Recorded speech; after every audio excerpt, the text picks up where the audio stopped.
నమస్తే శ్రీనివాసరావు గారు. నమస్తే అండి. శ్రీనివాసరావు గారు, ఈరోజు మనం మాట్లాడాల్సిన ముఖ్యమైన అంశం ఏంటంటే అమరావతి రైతులు ల్యాండ్ ఎక్విజేషన్ అనేటటువంటి అస్త్రాన్ని ప్రయోగించిన తర్వాత ఇప్పుడు నెమ్మది నెమ్మదిగా మాకు ల్యాండ్ ఎక్విజేషన్ వద్దు, ల్యాండ్ పూలింగే కావాలని చెప్పేసి నిన్న ఒక్కరోజే దాదాపు 30-35 ఎకరాల వరకు మళ్ళీ ల్యాండ్ పూలింగ్ ఇచ్చిన దాఖలాలు అయితే తెలుస్తున్నాయి. అంటే ఎక్కడైతే మొండిగా ఉన్నారో, పట్టుదలగా ఉన్నాడో ఆ మందడం, అదేవిధంగా ఉండవల్లి కానివ్వండి, లేదంటే వెంకటపాలెం గాను, పెరుమాక బహుశా మందరం పెరు- వెంకటపాలెం 2 గ్రామాలు అనుకుంటాను, పెద్ద ఎత్తున వచ్చి ఇవ్వడం జరిగింది. Undavalli so Undavalli Perumaka. Yes yes so ఇది కొంత సత్ఫలితాలను ఇస్తున్నట్టుగా భావించవచ్చా? అంటే ఈ పరిణామాన్ని ఎలా చూడాలి? అట్ ద సేమ్ టైం కొంతమంది రైతులు మొన్న ల్యాండ్ ఎక్విజేషన్ కి వ్యతిరేకంగా మాట్లాడినటువంటి తీరు, అంటే వాళ్ళు మాట్లాడినటువంటి సరే వ్యతిరేకిస్తే వ్యతిరేకించారు కానివ్వండి, ఆ హద్దులు దాటి మాట్లాడి వచ్చిన మహిళా అధికారిని మేము తాగి ఈ టైంలో వచ్చావు, తాగి నిన్ను అల్లరి చేస్తే ఏం చేస్తావు అని చెప్పేసి ఒక పెద్ద ఆయన మాట్లాడినటువంటి మాటలైతే ఇప్పుడు పెద్ద ఎత్తున వైరల్ అవుతుంది. వాటి మీద కూడా విమర్శలు వస్తున్నాయి.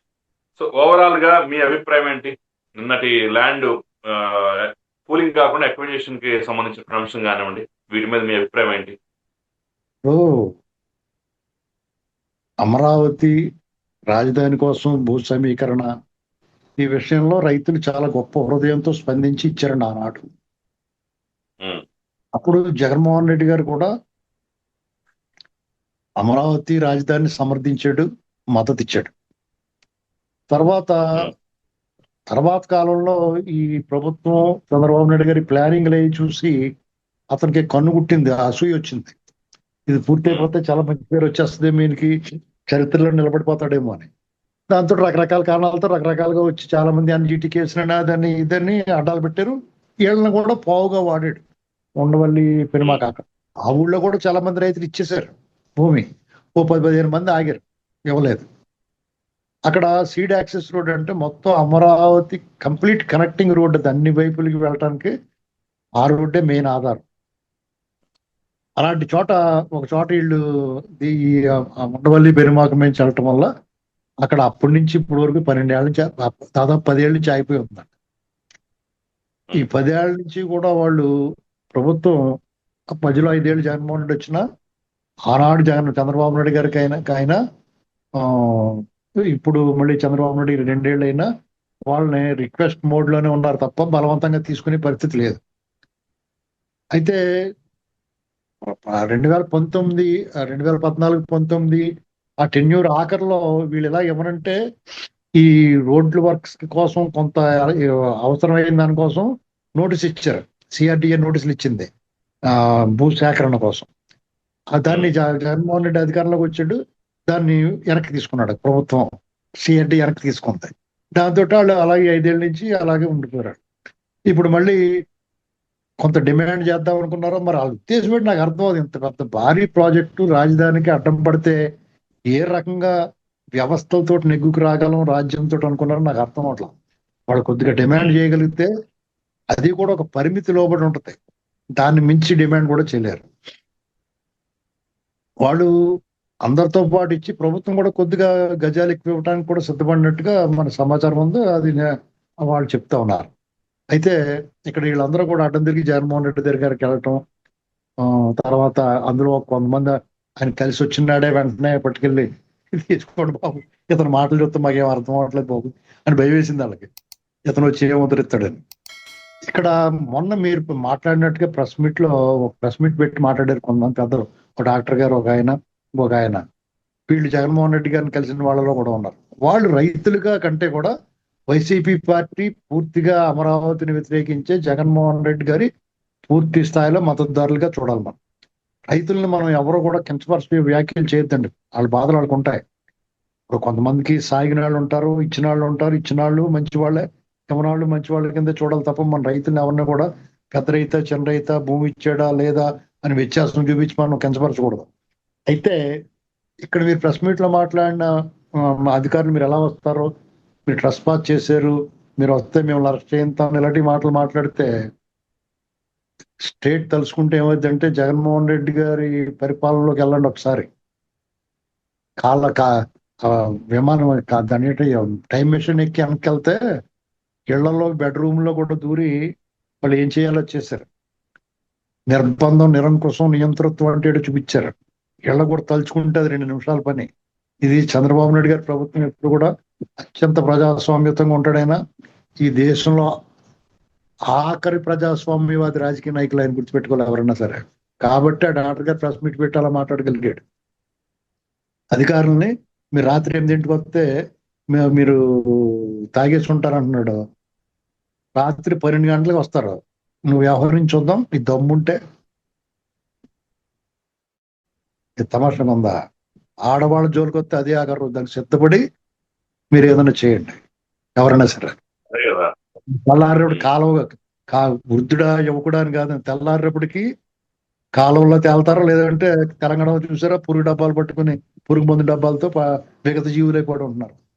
ప్రతి ఓళ్ళకి ఇది లోకువైపు ఉంది.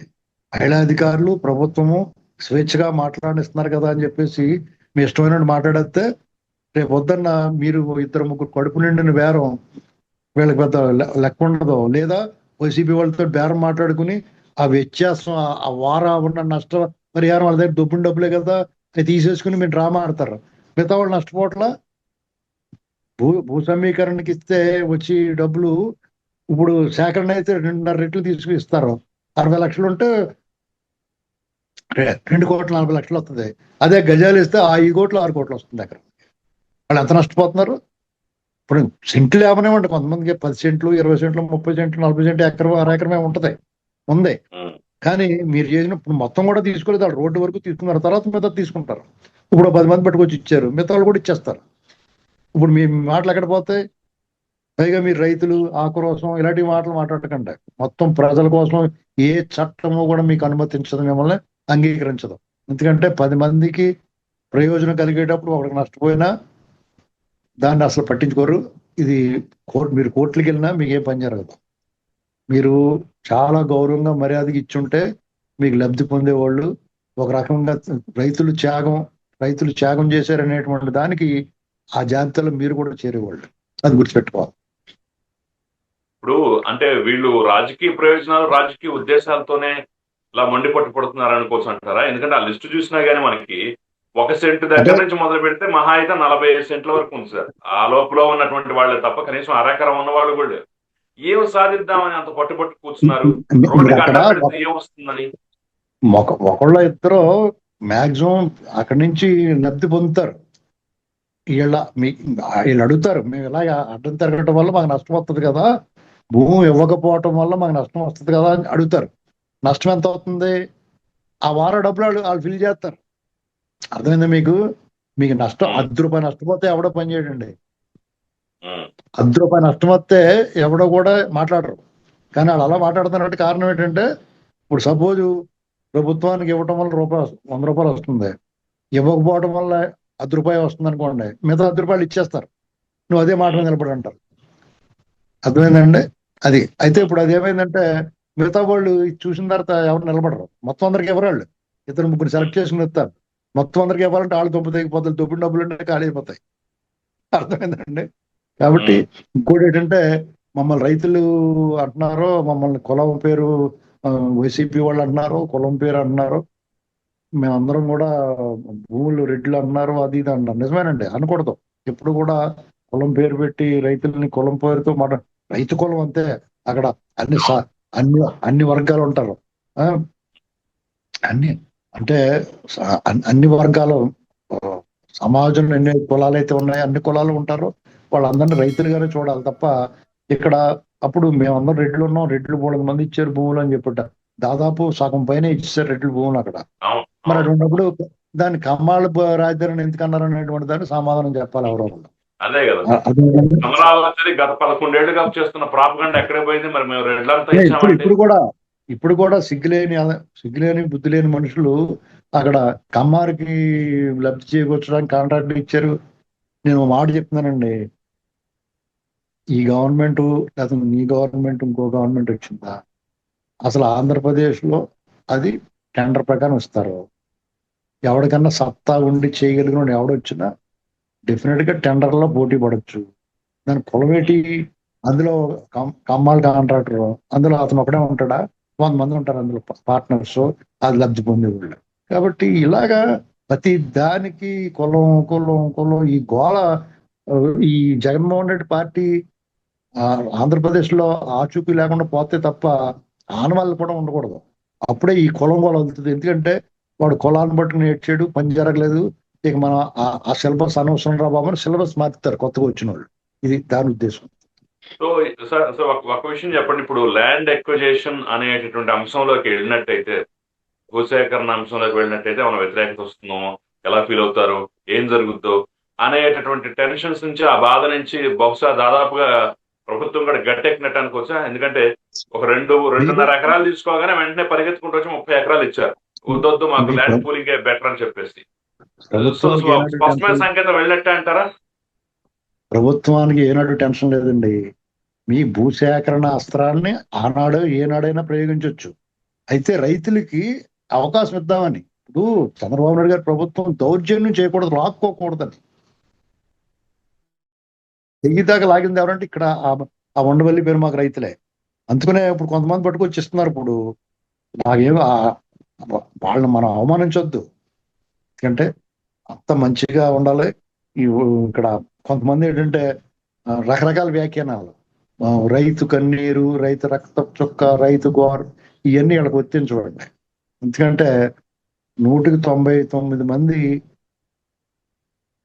ఒకవైపు, నేను ఒకవైపు ఉంటాను, నేను ఏడుస్తాను, శోకం పెడతాను, శాపాలు పెడతానంటే ఆ 100 మంది ఘోషలో ఈ కొట్టుకుపోతాయి.